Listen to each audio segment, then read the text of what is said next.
Hello, everyone. Welcome to the Discovery of Self, where together we explore different topics to support our discovery of self. That is our soul expression of love and fulfillment, as well as source energy of love and fulfillment. One of those topics that is so close, near and dear to my heart is the topic of homecoming to self. So today I'm so excited to share with you, and I'm a little nervous. Let me just put it out there in case like I get all over the place. To share with you the story of homecoming to self for my newest and dearest friend, Aimee. I mean, she is definitely a new connection for me, but every time I think about her, I just feel so deeply in my heart. I feel home just with the consciousness or thinking about her. And so I'm excited to share her story. I connected with Aimee to a Facebook group called Flow Genome Project. So I just started following this person, Jamie Wheel, and I believe I posted a post asking about when are you in flow? And Aimee responded, flow goer. So we connected there, and instantly we're just like, well, let's flow together, let's connect. And we did. We scheduled a time together right away, and sure enough, we're definitely just flowing from our hearts. So in a short period of time of connecting with Aimee, I feel so fulfilled. I feel expanded in my consciousness, in my soul, and I'm getting emotional just saying this right now again. I know that she's going to bless you just as she has blessed me so much. So Aimee, welcome to this space. Thank you so much for having me. I just adore you, and it's such an honor. God, I just want to jump in the screen and just be with you and hug you. I love you so much. Well, let's get right into it. So Aimee, can you tell us, what does homecoming to self mean to you? Yes, and I love you so much for being a stand for this, for yourself and for all women, because once we started talking about it, it really opened up my own awareness of my journey. And so it's been on my mind a lot since we've been talking more regularly. My journey has been, I mean, it's been a lifelong journey, but it's really amplified in the last 4 years, I would say. Do you want to hear a little bit more about my journey now, or? Sure, but could you tell us, what does homecoming to self mean to you? Like, if you were just mean that, yeah. Yeah, I think at this point, what it means to me is it's about my ability to presence myself in my own body, in my own energy field, and in that internal place where I feel safe and comfortable, and that, you know, my home is here within, and so I can be at home wherever I go. That's how I'm experiencing it now. Very beautiful. Okay, so then can you bring us a little bit closer into that home right there and share, what is your homecoming to self journey, your story? Yeah. So, I mean, you know, like I said, I'm 42, so it's been a 42-year journey. But I think some of the highlights are, as I look back and reflect, my childhood was exciting and wonderful. There was a lot of flow experiences, which are peak state experiences. My dad was a motorcycle racer, and we grew up in the country in Utah, and we did a lot of really fun and exciting, fast-paced stuff. And there were also, my dad was also an alcoholic, and I had some adverse childhood events that were traumatic to me.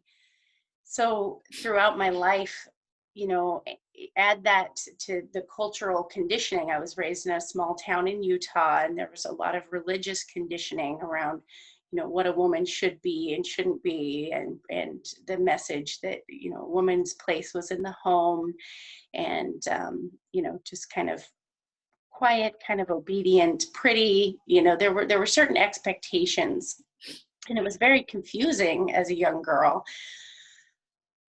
It wasn't until I moved to California when I was 18, I really started to expand my worldview and look at, who am I, and why would somebody want to be my friend? What do I bring to the party? What do I offer?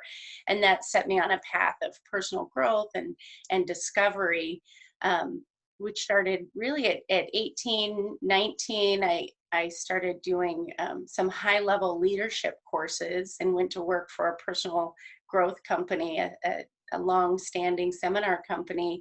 So there was a lot of investigating, what my childhood conditioning had been, and what that had set up for me, and taking ownership that my thoughts and my internal world were my own responsibility, and that I could use these different tools that I was learning to change the internal world so that it would change my results in my external world. And so that's been a wonderful journey. I became an entrepreneur.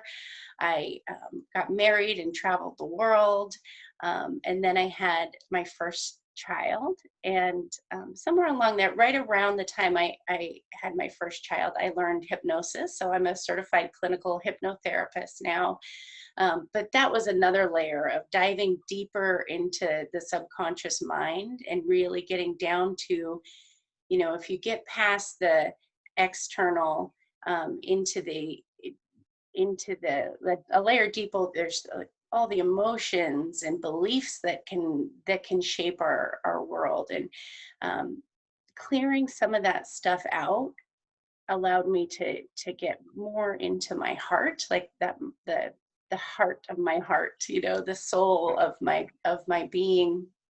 um, and then the pregnancy, that journey was a lot about reclaiming my body. And now that I was sharing it with another life, I was able to tune in with a deeper level of connection internally, and I found a new respect for myself. I just, the fact that I could grow a human being and give birth to him, and I used hypnosis to have a beautiful, very peaceful, unmedicated vaginal birth at a birth center.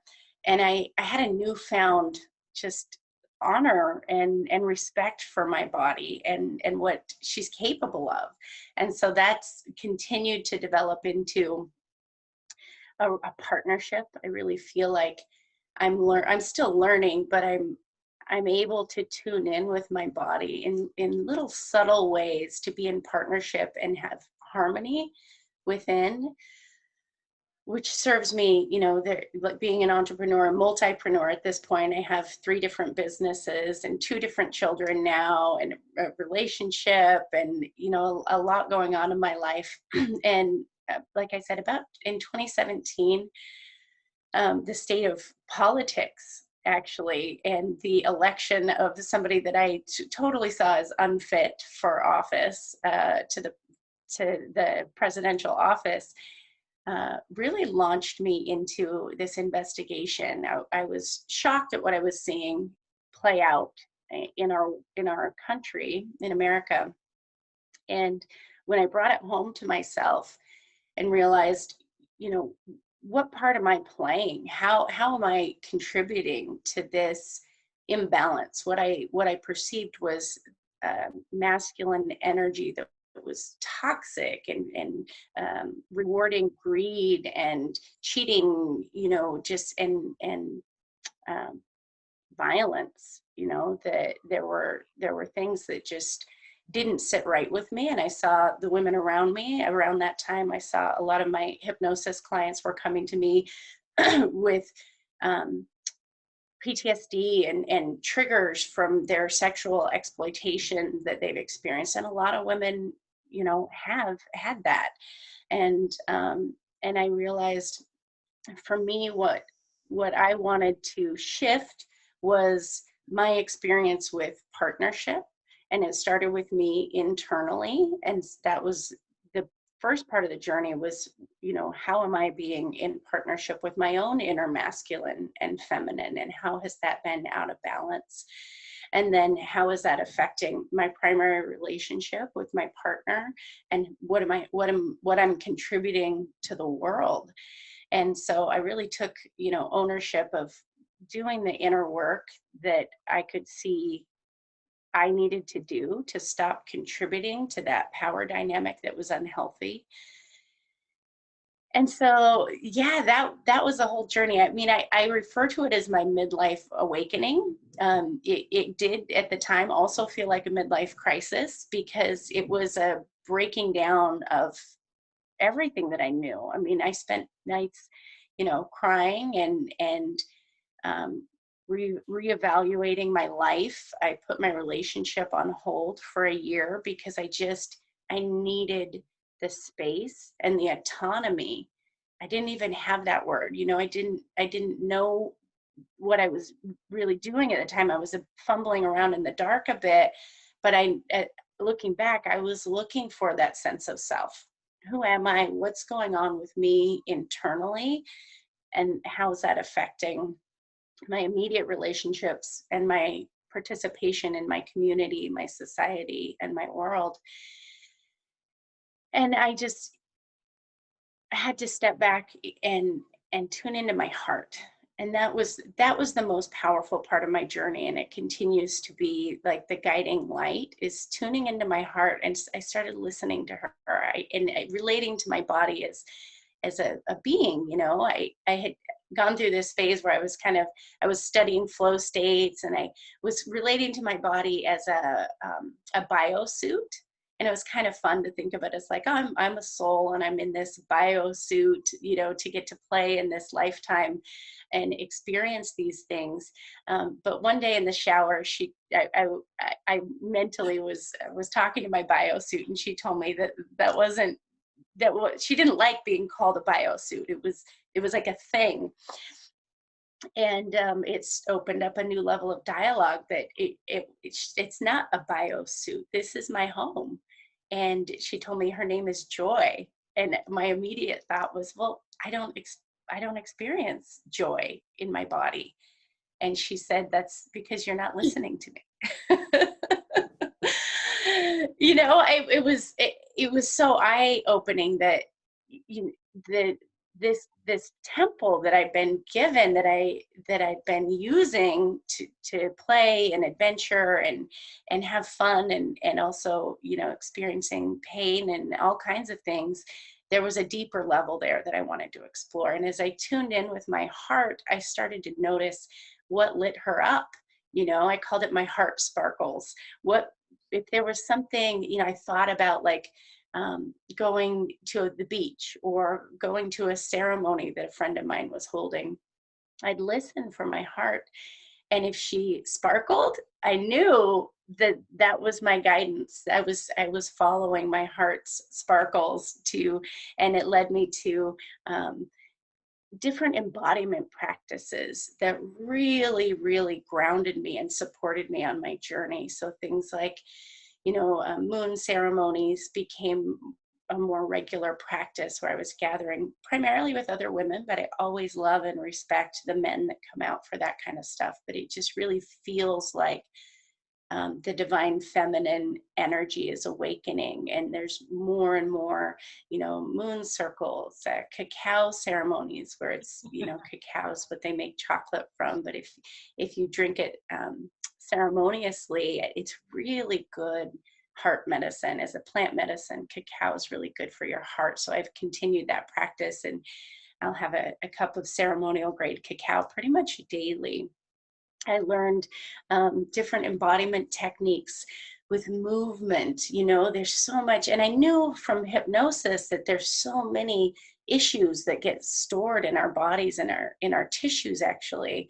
But I was able. I had another friend who offered these movement medicine courses, workshops, where I was able to move my body and express in ways that were just authentic to me. There was no judgment. It wasn't a dance class where I was learning different steps. It was just a space to allow my body to move and to work through, old patterns that had been in there a long time. And just, there aren't even words for some of this stuff. It just needs to come out and be expressed. And I needed to give myself that permission to express whatever needed to be expressed. And sometimes that looks like graceful, dancing and twirling. And sometimes it looks like screaming and crying, and sobbing on the floor. And all of that, had to be okay in my journey for me to really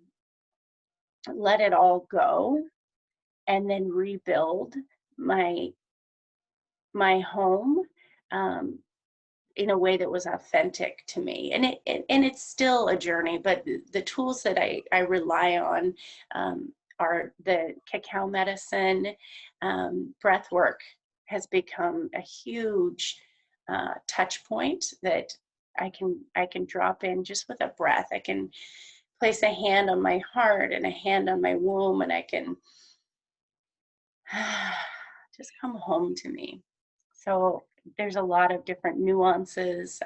My heart led me to Burning Man, where I experienced more magic and freedom of self-expression, wonder, curiosity, joy, playfulness, pleasure, excitement, altered states than I'd ever been allowed myself to experience previously. So that was definitely a lived experience of being in a place that felt like home.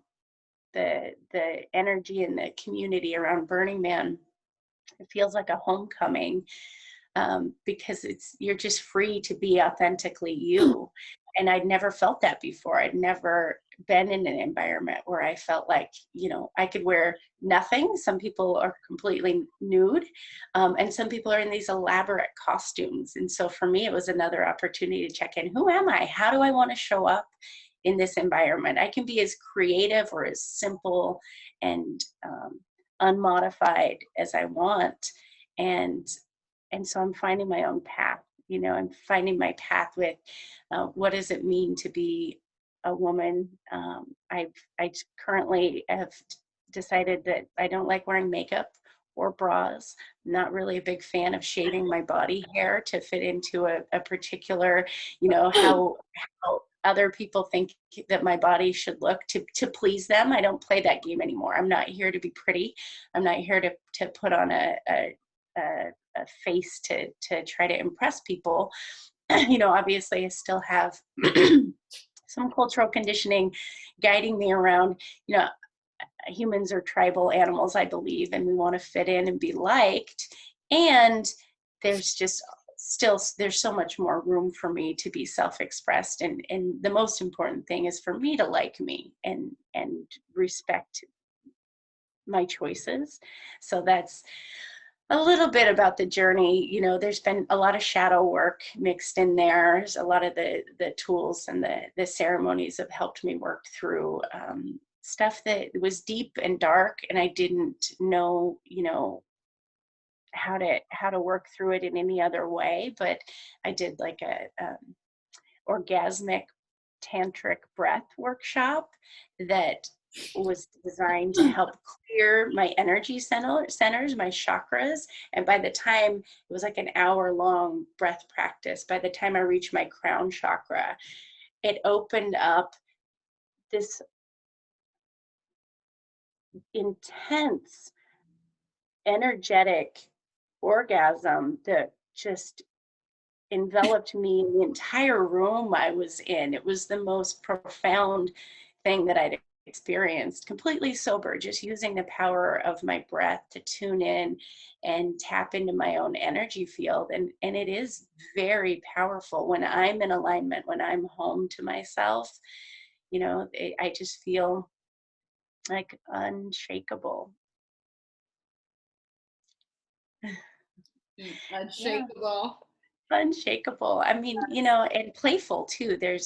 I can move a lot of energy. I've learned how to tap into this energy vortex that I exist within and call in that which I desire to experience. So that was another evolution of my homecoming journeys. In the beginning, especially like the first time I went to Burning Man, I was seeking, there's this playground and I wanted to go play and explore and meet people. And I did. I connected with amazing souls that are, now super close friends. And I had amazing experiences. And the second time I went a year later, I was more home to myself, and my intention that year was to draw in to me that which is in my highest good to experience. And that was a beautiful experience. Like, I don't have to go seek. I can be in my own energy and hold an intention that I wish to experience and allow it to come to me. I can receive it gracefully and joyfully and without efforting. That's been a theme is, I don't want to go get, even though I'm an entrepreneur, I reject the entrepreneurial hustle motto. And I'd rather be in an energy field that allows abundance and whatever's in my highest good to come to me without me efforting or forcing it in any way. So, yeah, it's a big paradigm shift. It's definitely very dense. I know for sure that just tuning into my body, like I'm listening to you and I'm receiving every word into my heart. And I mean, it's easy for me to say like, okay, what do I say now? Like in my mind, but I'm just letting you know that everything resonated for me in my body. I mean, I feel like that's what happened with these stories is we really are able to see through someone else's eyes, and most importantly really be able to see ourselves in that person's story, because everything that you said, I'm like that's where I'm at right now. I mean, some stuff you did share with me, but as you are putting them in more of a story now for space, I'm like, my gosh, thank you. I like, it's like I'm in tears because I have all these energies that are moving. But it's just, I love how you articulate your story. I love how you express your heart. I love how authentic you are, and telling us exactly where you're at right now, even in the place where you're still evolving and growing. I look at you as a goddess. You truly are so whole and beautiful. And some of the stuff you've shared, you did already share, like your practices. It's just, you carry flow. You just flow. You're just that. That's how we connected, and you just flow. So I did wanted to ask, thank you for sharing your story. Thank you for listening. It's really, it's a gift to be able to share some of this stuff. I don't think I've kind of shared a little bit here and there, but it's really nice to have a listening ear and a container to just open it up and talk about it, because it has felt like a bit of a mystery to me as well. I'm just, I'm doing my best to follow my heart and to return to stay in that place. And, it's a daily journey, honestly. And from you sharing your story, one of the things that really stood out for me was that taking responsibility of your inner world. And that at first it sounds like it could be heavy, because I guess because of just the word responsibility. But as you unfold your story, it sounds very empowering that you made a decision that, my inner world, my thoughts, my emotions, my feelings, that's my responsibility. And that I feel like, would you say then that if we can just simplify it, like coming home to self, part of it is like taking responsibility for yourself, right? Yeah. Yeah, when I was 19 and I started working at this personal growth company, my boss, who I consider like a life mentor, I remember sitting down with him one time, and he told me, Aimee, it seems counterintuitive, but the more responsibility you have, the more freedom you have. And I wrestled with that for a little while. It definitely didn't seem on the surface to be accurate. But 20 years on now, I'm still unpacking the gift of that lesson. And I just shared it with my 14-year-old son this week, actually, just impressing upon him that the more you are willing to own 100% responsibility for your life. Obviously, we can't control anybody else. I don't have the power to, alter anybody else's experiences. But if I can own responsibility for my experience, um, then it gives me the freedom of choice. And, in my hypnosis work, I think that's the biggest gift that I can help people tap into is, the freedom that we have to choose, the free will that we have. It's covered over in so many layers of expectation of, what you should do and what a good mom does, what a good girlfriend or wife does, what a good citizen does. There's just a lot of cultural conditioning around what we should be doing, how we should feel. Um, but when I'm in that place of responsibility for self, I get to own all of it.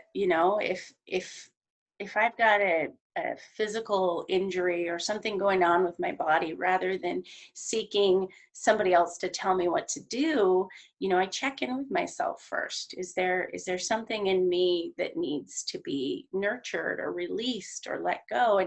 And if I need outside support, I definitely seek that. But I've learned that I'm the expert on me, and that's in my hypnosis sessions. That's what I end up guiding people back to really often is you have a guidance system. Tune in with your heart. What's the wisdom of your own heart? I can't tell anybody what they should do or how to fix whatever challenge is presenting for them, but I can support them in remembering you have a guidance system in your heart that's wise and loving. And then you also have a guidance system in your gut. Your gut instinct is ancient and wise and powerful, and that intuition can be trusted, but we have to do the work of clearing stuff out of the way that's stopping those internal systems from having a direct line. And it's physical too. We all have a vagus nerve. It's a nerve. It was only really recently discovered in science, Western medicine, like in my adult lifetime. It was discovered that there's this nerve that goes from our brains to our hearts to our guts. It connects us internally, and I can feel it. When the messages. It's like when there's a kink in the hose, and something from my heart is not able to get up to my head, or my head and my heart are not communicating. There's a static in the line. There's a distortion in the internal system, the internal harmony. And in Western medicine, what they're doing with that information is they're like creating different electrical pills and different things you can swallow. And then they're charging the vagus nerve with electricity to try to regulate it and different things, kind of like when they add electricity to the heart to change the rhythm of the heart. That's all very interesting, but I think we have the power to heal ourselves. If there's something dysregulated in our nervous system, which would be the vagus nerve is a nerve, then, the problem is internal. Even if there's an external factor or an external trigger, like those adverse childhood events, those absolutely can and do stay with a person throughout their life, because it's so formative, that early childhood learning about attachment. How do I connect with other people? How do I get my needs met? That kind of stuff can cause dysregulation in our internal systems, starting, in utero, honestly. So, taking responsibility that this is my world here, and whatever shows up for me in my world is going to be reflected back to me. The outside world is a projection of what's going on. I'm seeing the world through my filters, and if I don't like what I'm seeing, I can waste a lot of time and energy, and I've definitely done that, trying to fix the world and trying to alter, the external circumstances, or trying to change my partner. So it's him, it's something wrong with him, how he's being, that's causing me this stress or this angst. And, that, that that road leads to frustration and resentment. I've been down that road. I can tell you, the level of resentment that I had before my midlife awakening, it was daily and it was unbearable. And now, taking responsibility, I can come back to, okay, what do I need to shift? And that's something that I can actually have some control over. It's not easy. It's not like I can control my thoughts and always, show up in this relaxed state of grace. That's not the case, but I can notice when I am triggered, or when I do have that response. And I can use my tools to come back home to myself and recalibrate my internal systems. We are energetic beings, and so if there's something out of harmony within me, then it's my job to tune into that, and to take responsibility for it, and get back into alignment with me. Yeah.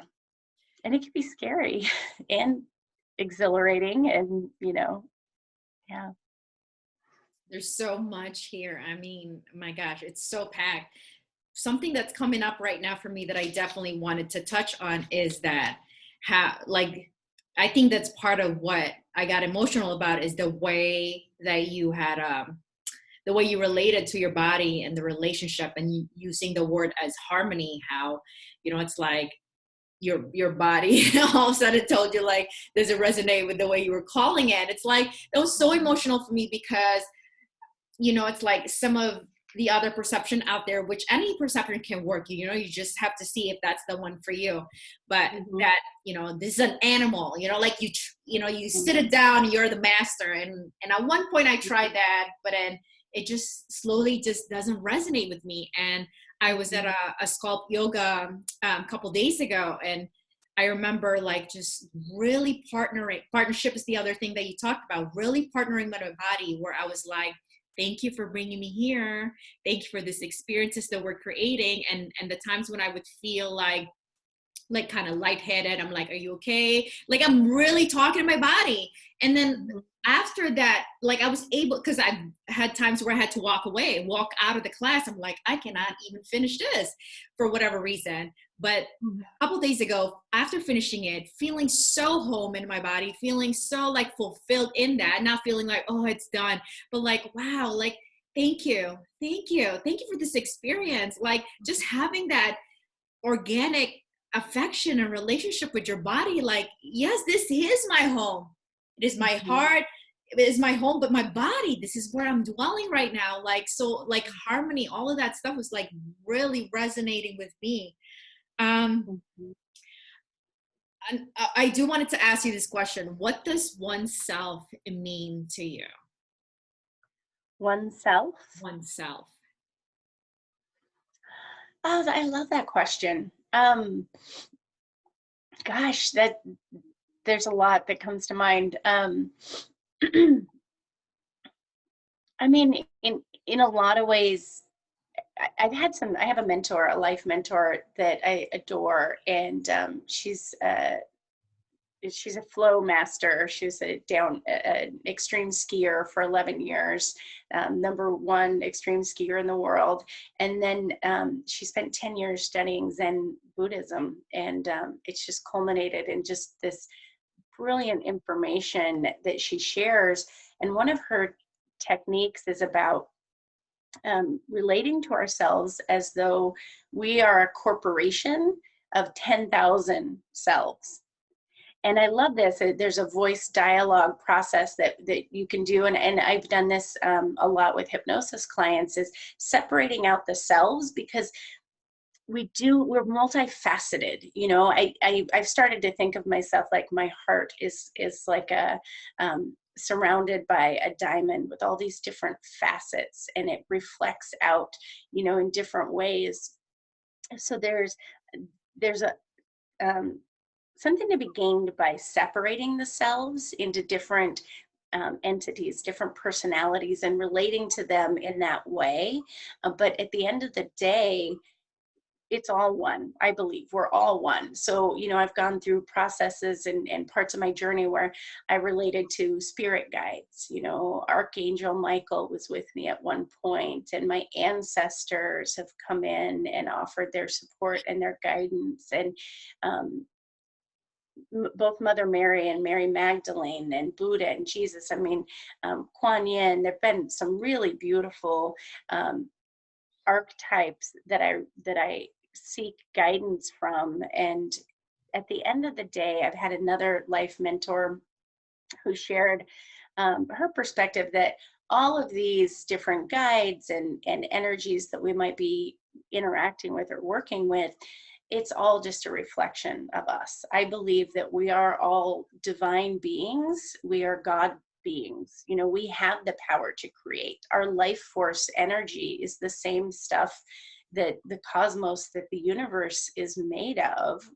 And we have this intellectual capacity to self-reflect and think. So we can think of ourselves as separate, and we can separate out the different personalities. I can think of my mind as separate from my body, or my soul as separate from my body. But at the end of the day, it's all one big swirling vortex of life force, expressed in different ways and different densities. My body has physical matter, it's physical density, whereas you can't see my soul or the energy that animates the body. But at the end of the day, it is all one. And so, yeah, one self, that's what that makes me think of, is the paradox that I can be so multifaceted and then also just be one being and one with all of life. I've started to think of myself as like the breath of life, that I'm just part of the breath of life. So beautiful, Cash. I'm so in love with you. You're so beautiful. Well, so how do we stay connected to you? I mean, like any events that you wanted to share, anything. How can we stay? Yeah. I'm getting ready for summer. I don't have any events on my calendar, but I love working with people.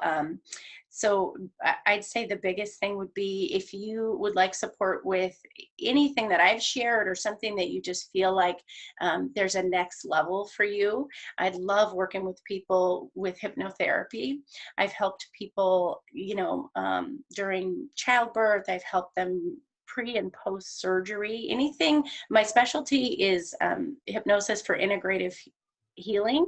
So the mind body connection is where I love to play, and helping people tune in with their own wisdom. So that could look like, healing an ulcer, or healing PTSD, trauma from childhood, trauma from past lives, or generational trauma that's passed down. If anybody has something like that going on right now, I really am not actively seeking clients, but I'm open to clients who find me or are referred to me and ask for my support. So you can check my website. It's www.toloveanother. So TOLOVEANOTHER,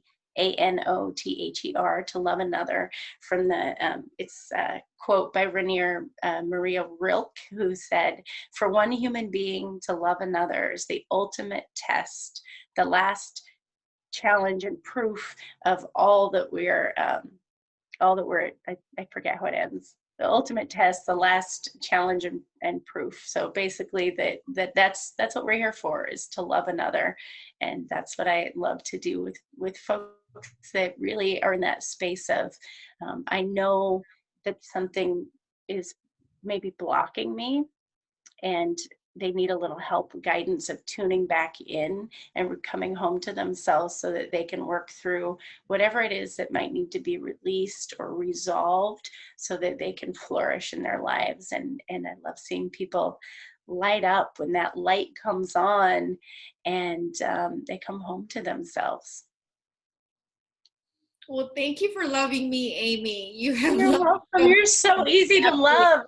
definitely moved a lot of energies for me. And I mean, energies moved for me prior to this session right now, or talk or conversation, but also while I'm here, I'm like, just like tuning into my body because stuff are like moving. So I thank you for your energy just naturally serve and love another naturally Love. does because you're holding that energy and cultivating that. So definitely I will post the link to all the ways that we can stay connected to Aimee and follow how she's expressing her soul, how she's continually coming home to herself. And thanks again for being here, Aimee. Such a pleasure. Thank you for holding this space and allowing me to connect with you. I absolutely adore you. I'm so grateful for you and the journey that you've been on. Love It's you. beautiful. Well, I am Florence Leonardo. Continue on the path of the discovery of self. You are the treasurer.